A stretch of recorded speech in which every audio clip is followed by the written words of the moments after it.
Hey guys, welcome to the channel. This is the video recap for my tournament on 2/24 on 24 on Nickajack, fishing with the Chattanooga Bass Club. Great bunch of folks, had a really good time. I didn't fish well. I only had 2 keepers all day. Actually, I only had 2 fish all day, so it was a points kind of day for me. Winner had 21 pounds. He was fishing solo. He sacked him up. I won't say what he said he caught him on out of respect for him. Second place was 14 pounds, and then third and fourth each had 11 something. So there were some fish to be caught. I just didn't make the adjustments necessary. So anyways, guys, I hope you enjoyed the video. I'll give you some commentary during it. Give me a like, give me a subscribe, talk to me in the comments, and let's talk some fishing. I'll see y'all out there. So this is probably like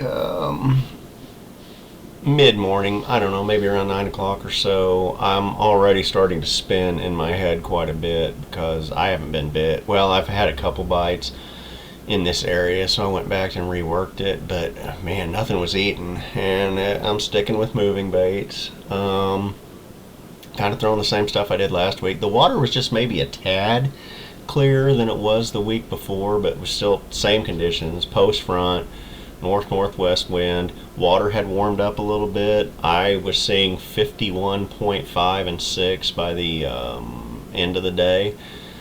So I was just working it, and I was seeing fish. I was seeing fish on live, saw them on side scan, and I just could not make them eat.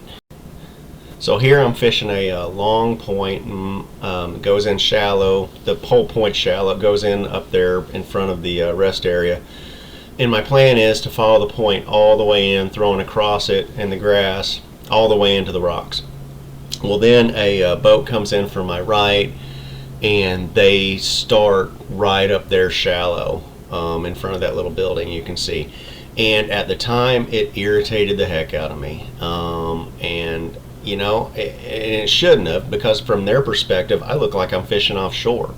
They had no idea what my plans were, and even if they did, we're 200 yards apart, so they were well within their rights to fish that. So guys, if you're watching, I apologize. You probably had no idea I was irritated, but I feel like I owe you an apology just for being irritated. You did absolutely nothing wrong.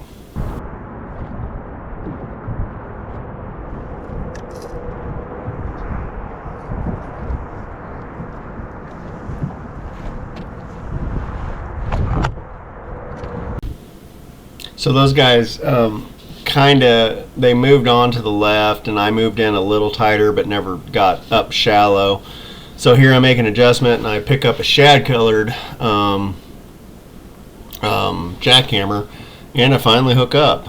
It is noon now, and I finally boat my first fish, and it's a keeper. Not a great one, it's a skinny 16-inch fish, but breaking the ice felt very good.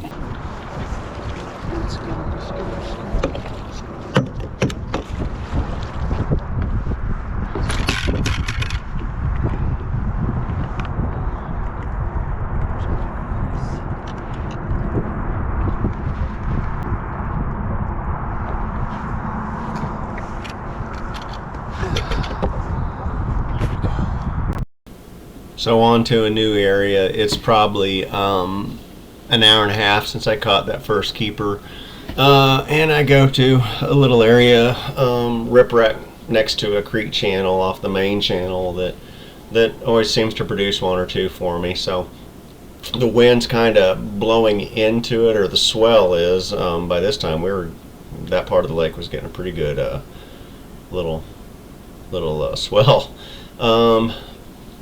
But I downsized, start throwing a Kitech. It was a 3.3 an electric shad and just worked down through here. I threw a jig too, but man, a lot of eelgrass was blowing in there, and it was just hard to fish kind of anything. You know, you had to clean off your hook constantly.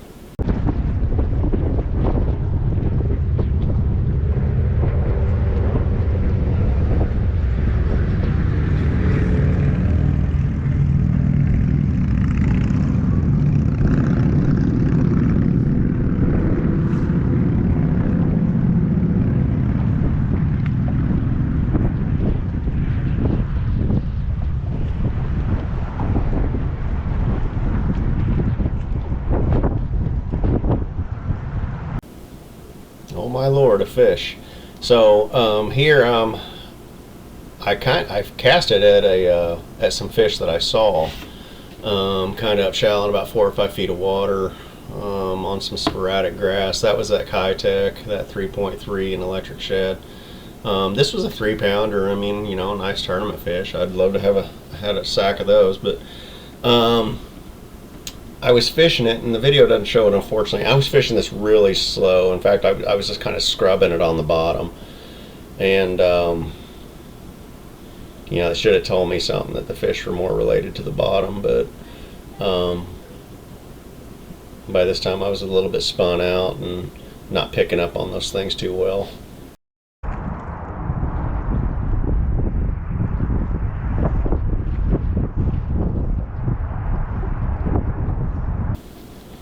So this is my last spot. I'm down to about 10 minutes left of fishing. It's another windy point, you know, in that same area around Marion County and the south end of the lake. I'd fished all the way to the dam, and so let's do hindsight and takeaways. Hindsight and takeaways. I probably should have found a way to work bottom contact baits more. I stuck with moving baits all day long. But you know, in hindsight, that fish that bit that Kitech, I was scrubbing the bottom with it really slowly.